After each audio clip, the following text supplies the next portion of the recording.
ఉంది. చేపట్రా అబ్బా వస్తుందిరా. సీను ఏంటది? ఇదేంటో తెలియదా? తెలీదు. తెలుగు దాని వయ్యుండి ఇదేంటో తెలియదా? ఈ రోజుల్లో అమ్మాయిలతో ఇదే ప్రాబ్లం. డైటింగ్ వెయిటింగ్ అని చెప్పి ఎప్పుడైనా తింటారు, అసలు టేస్ట్ తెలియదు మీకు. దీన్ని ఆవకాయ అంటారు. ఆవకాయ అంటే తెలియని తెలుగోడు ఈ దునియాలో లేడు. టేస్ట్ సూపర్ ఉంటది.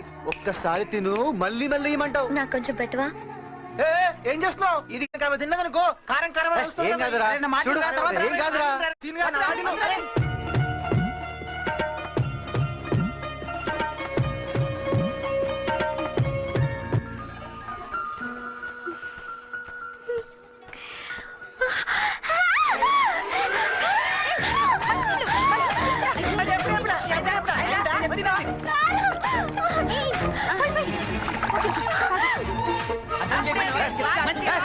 ఆవకాయ కావాలన్నా వద్దా?